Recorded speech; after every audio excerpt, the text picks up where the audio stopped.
Hello friends, welcome to my YouTube channel IAS Yatra. Friends, आज का topic है digital ऋण, चुनौतियां और संभावनाएं। बेहद इंपॉर्टेंट टॉपिक है फ्रेंड्स ये। इससे हम एक क्वेश्चन एक्सपेक्ट कर सकते हैं यूपीएससी मेंस 2020 में। तो चलते हैं अपने वीडियो की ओर और जानते हैं कि ये चर्चा में क्यों है। तो हाल ही में आरबीआई ने आम लोगों और छोटे व्यवसायों को अनधिकृत डिजिटल ऋण देने वाले प्लेटफॉर्म, मोबाइल ऐप्स और उनसे त्वरित ऋण प्राप्त करने की सुविधा के बारे में आगाह किया है।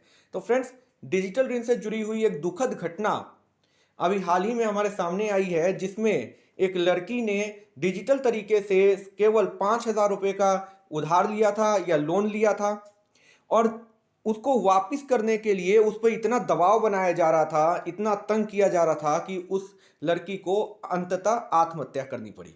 तो फ्रेंड्स, जब ये वाकया सामने आया, जब ये दुखद घटना सामने आई, तो ये बात भी निकल कर आई कि इस तरह से और भी 300-400 लोगों को तंग किया जा रहा था, और अभी पता नहीं और कितने मामले निकल कर सामने आएंगे। तो फ्रेंड्स, जानते हैं इसके विषय में पूरी बात। फ्रेंड्स, आप जानते हैं डिजिटल ऋण होता क्या है। तो इसका अभिप्राय प्रमाणीकरण और क्रेडिट मूल्यांकन हेतु प्रौद्योगिकी का लाभ उठाते हुए, टेक्निक का लाभ उठाते हुए वेब प्लेटफॉर्म या मोबाइल ऐप के माध्यम से ऋण वितरित करने की प्रक्रिया से है। फ्रेंड्स, डिजिटल तरीके से आपका कोई डॉक्यूमेंट, जैसे आधार कार्ड हो गया, पैन कार्ड हो गया, उसको यूज करते हुए, उसके थ्रू प्रमाणीकरण करते हुए डिजिटल तरीके से ये ऋण प्रदान किया जाता है। बीते कुछ वर्ष में भारत के डिजिटल ऋण बाजार में उल्लेखनीय वृद्धि दर्ज की गई है।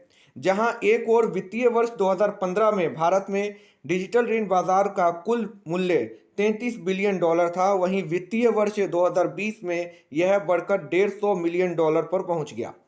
वहीं अनुमान के मुताबिक वर्ष 2023 तक यह 350 बिलियन तक पहुंच जाएगा।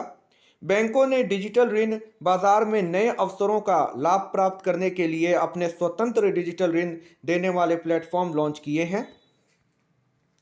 तो डिजिटल ऋण का महत्व क्या है? फ्रेंड्स, जो बैंकों ने डिजिटल ऋण देने के लिए जो प्लेटफॉर्म लॉन्च किए हैं, हम यहाँ उसकी बात नहीं कर रहे हैं। उससे धोखाधड़ी होने के चांस नहीं रहते हैं। फ्रेंड्स, धोखाधड़ी वहां हो रही है जहां पे डिजिटल तरीके से ऋण दिया जा रहा है अनधिकृत लोगों द्वारा, असामाजिक तत्वों द्वारा, लोगों को फंसाने के लिए, लोगों को जालसाजी में फंसाने के लिए। तो वहां बचने की जरूरत है, और इसके विषय में हम जानेंगे अभी इस वीडियो में पूरी बात। तो डिजिटल ऋण का महत्व क्या है वो जान लेते हैं। वित्तीय समावेशन, यह भारत में लघु उद्योग, कम आय वाले उपभोक्ताओं की व्यापक ऋण आवश्यकताओं को पूरा करने में सहायता करता है। अनौपचारिक क्षेत्र के ऋण में कमी, उधार लेने की प्रक्रिया को सरल और सुगम बनाकर यह अनौपचारिक क्षेत्र से लिए जाने वाले ऋण को कम करने में मदद करता है।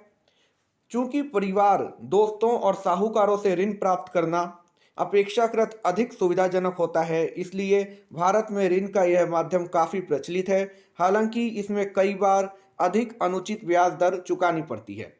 कम समय, तो यह बैंकों में जाकर पारंपरिक माध्यम से ऋण लेने में लगने वाले समय को कम करता है। इसके कारण 30 से 35% अतिरिक्त लागत को बचाया जा सकता है। यदि आप औपचारिक तरीके से किसी बैंकिंग प्लेटफॉर्म के थ्रू, किसी बैंक के प्लेटफॉर्म के थ्रू डिजिटल ऋण प्राप्त करते हैं तो आपका समय कम लगेगा। नहीं तो हाल ही में जो दुखद घटना हमारे सामने देखने को मिली, उसी तरह के वाक्य सामने आते रहेंगे यदि आप अनौपचारिक तरीके से ऋण लेने की कोशिश करते हैं डिजिटल तरीके से। तो आप, मेरी सलाह यही है कि आप जो है इन लोगों से बचें। जो लोग अनौपचारिक तरीके से, डिजिटली तरीके से ऋण की पेशकश करते हैं, ऋण देने की बात कहते हैं, उन लोगों से आप बचें। संबंधित समस्याएं, ये प्लेटफॉर्म कई बार अत्यधिक ब्याज दर और अतिरिक्त छिपे शुल्क लेते हैं, जिसके कारण लोगों को ऋण लेने के बाद अधिक राशि का भुगतान करना पड़ता है। ये कई बार ऋण की वापसी के लिए अस्वीकार्य और क्रूर विधियां अपनाते हैं, जैसा अभी हाल ही में हमें देखने को मिला, जिसके कारण उस लड़की को आत्महत्या करनी पड़ी केवल 5,000 के लिए। यह भी देखा गया है कि ये प्लेटफॉर्म उधारकर्ताओं के मोबाइल फोन से डेटा प्राप्त करने के लिए समझौता का दुरुपयोग करते हैं। रिजर्व बैंक द्वारा उठाए गए कदम क्या हैं इसके विषय में वो जान लेते हैं फ्रेंड्स। गैर बैंकिंग वित्तीय कंपनियां एनबीएफसी और बैंकों को रिजर्व बैंक के समक्ष उस ऑनलाइन प्लेटफॉर्म का नाम बताना होगा जिनके साथ वे कार्य कर रहे हैं। नियमों के मुताबिक किसी भी बैंक अथवा एनबीएफसी के साथ काम करने वाले डिजिटल ऋण प्लेटफॉर्म को ग्राहकों हेतु उस बैंक या एनबीएफसी के नाम का खुलासा करना चाहिए। ऋण देने वाले प्लेटफॉर्म को ऋण समझौते के निष्पादन से पूर्व संबंधित बैंक एनबीएफसी के लेटर हेड पर उधारकर्ता को एक स्वीकृति पत्र जारी करने का निर्देश दिया गया है।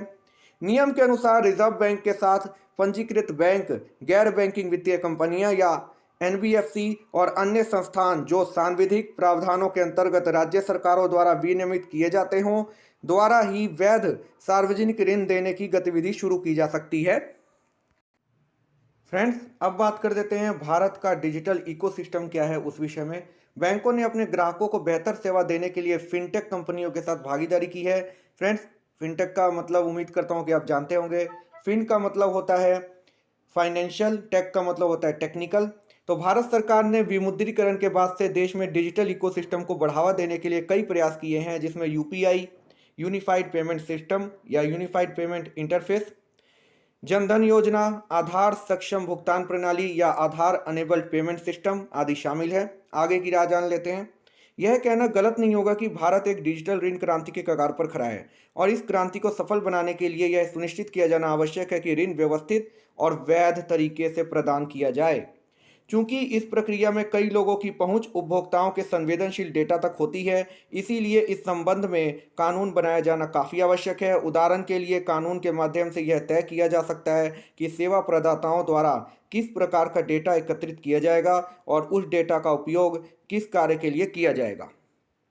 डिजिटल ऋणदाताओं को सत्यनिष्ठा, पारदर्शिता, उपभोक्ता संरक्षण के सिद्धांतों को रेखांकित करने वाली आचार संहिता का विकास करना चाहिए और उसके प्रति प्रतिबद्धता व्यक्त करनी चाहिए। इस संबंध में एक एजेंसी बनाई जा सकती है जो कि सभी डिजिटल ऋण समझौतों और उपभोक्ता ऋणदाता क्रेडिट हिस्ट्री को ट्रैक करने में सक्षम होगी।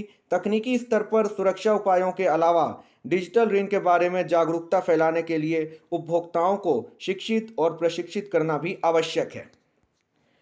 तो फ्रेंड्स, आज के वीडियो में इतना ही। उम्मीद करता हूं कि आपको आज की वीडियो से ज़रूर कुछ जानने, समझने और सीखने को मिला होगा, कुछ अवेयरनेस, कुछ जागरूकता आई होगी। और फ्रेंड्स, यदि आपको ये वीडियो अच्छी लगी हो तो प्लीज़ एक लाइक कर दीजिए और ज़्यादा से ज़्यादा लोगों तक शेयर कीजिए ताकि ज़्यादा से ज़्यादा लोग जागरूक हो सकें इस विषय में। तो फ्रेंड्स, आज के वीडियो में इतना ही। और यदि आपके कुछ प्रश्न हैं इस विषय से जुड़े हुए तो उनको आप कमेंट सेक्शन में लिख सकते हैं।